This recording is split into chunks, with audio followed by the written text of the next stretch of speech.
मार्केटमध्ये गेली होती. तर आता सीझन जात आहे ओल्या हळदीचं. तर मला अचानक हळद दिसली, दोन्ही प्रकारच्या हळद दिसल्या, एक आंबे हळद आणि एक आपली साधी पिवळी हळद. तर मग हळदीचं लोणचं बनवलं. हळद आपल्या शरीरासाठी किती आवश्यक आहे सगळ्यांनाच माहिती आहे, वेगळं काही सांगायची मला गरज नाही.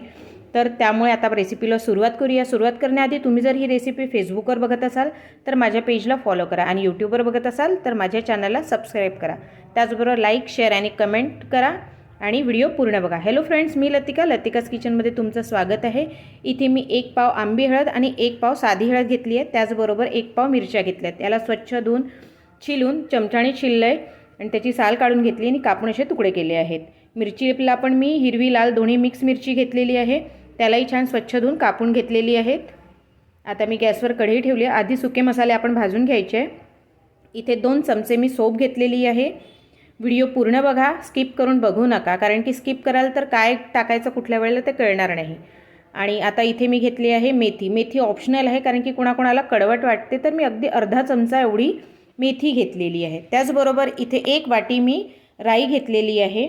याला पण छान आपल्याला भाजायचं नाही, फक्त यातलं जे मॉइश्चर आहे ते काढून घ्यायचं आहे. तर अगदी मंद आचेवर याला 2-3 मिनटं परतून घ्यायचं, म्हणजे यातला जो ओलेपणा असतो, मॉइश्चर असतो, तो निघून जातो आणि मिक्सरमध्ये आपण छान ते बारीक होऊ शकतं. तर आता हे झालेलं आहे, याला मी काढून घेते. त्याच कढईत मी कलोंजी म्हणजे आपल्या कांद्याच्या बिया या 2 चमचे घेतले आहेत. याला पण वेगळं भाजून घेते. याला वेगळंच काढून ठेवणार, कारण की याला मला मिक्सरमध्ये बारीक नाही करायचं आहे, याला अख्खंच घालायचं आहे. म्हणून याला अगदी 2 मिनटाचं मॉइश्चर निघतपर्यंत थोडं परतून घेते गरम कढईत आणि याला बाजूला ठेवून देते. बघा छान भाजून झालेलं आहे. याला आता बाजूला करते मी. आता याच पॅनमध्ये मी तेल घालणार. तेल मी जास्त घालत नाही आहे. आपल्याला नॉर्मली लोणच्यात आपण जास्त तेल घालतो, तर मी यात तेल घालणार नाही आहे जास्त, कारण की तेल वाटतं मला, म्हणून मी घालत नाही. हवं तर तुम्ही जास्त तेल घालतात तर तुम्ही घालू शकता, पण मी इथे थोडं कमीच तेल घालते आहे. तर इथे मी साधारणतः 2 मोठ्या चमच्याने 2 चमचे तेल घेतलेलं आहे. आता तेल छान तापलं की यात मी काय करणार आहे, या मिरच्या आणि हळद आहे थोड्या परतून काढणार आहे, म्हणजे यातलं जे वरचं ओलसरपणा आहे तो निघून जाणार. तुम्ही हवं तर तेल थंड करून मग त्यात मसाले घालून जे आपण नेहमी लोणचं करतो तसं करू शकता, पण मी ते थोडी वेगळी पद्धत वापरलेली आहे. याला अगदी थोडं 5 मिनटं गरम तेलात छान फास्ट गॅसवर परतून घेणार. आता परतून झालेला आहे. आता याला अगदी थंड करायला ठेवून देते. छान थंड झाले की मग मी जे आपले मसाले आहे ते वाटून यात बारीक करून घालून घेणार छानपैकी.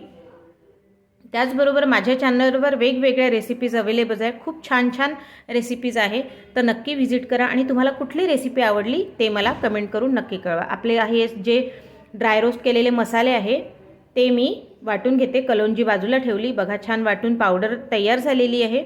आता या मसाल्यात मी घालणार आपलं हे जे हळद आणि मिरची आहे ते अगदी थंड झालेली. थंड झाल्यावरच तुम्ही हे मसाले घाला. त्यानंतर आता कलोंजी पण घालून घेते, छान मिक्स करून घेते व्यवस्थित. त्याचनुसार यात हिंग 2 चमचे हिंग घातलेली आहे. चवीनुसार मीठ घातलेलं आहे. लोणच्यात मीठचं प्रमाण थोडं जास्त राहतं, त्यामुळे थोडं जास्तच घाला. एकदमही जास्त घालू नका, म्हणजे खारट नको वाटायला. आणि याला छान मिक्स करून घ्यायचं व्यवस्थित, पण पूर्ण थंड झाल्यानंतरच बाकीचे पदार्थ घाला. आता याला छान मिक्स करायचं. आता मी इथे यात लिंबाचा रस पिळते आहे. मी साधारणतः 7 ते 8 लिंबू घेतले. त्याचा रस मी वेगळा काढला आहे, बिया वेगळ्या काढल्यात आणि त्यानंतर मी यात रस घालते. पूर्णपणे थंड झाल्यावरच घाला. मी 8 लिंबाचा रस घालते. तुम्हाला जास्त आंबट हवे असेल तर तुम्ही जास्त घालू शकता.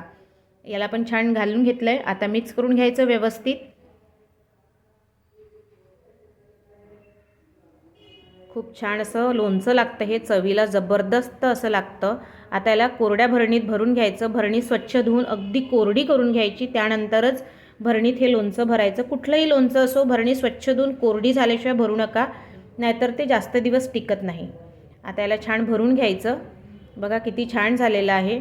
चवीला तर फार जबरदस्त झालं आहे. तर मग या वेळेला करून बघा, खाऊन बघा आणि आपल्या मित्रांना शेअर करून बघा. तर कशी वाटली रेसिपी ते पण कळवा. तर भेटूया पुढच्या रेसिपीत. तोपर्यंत बाय.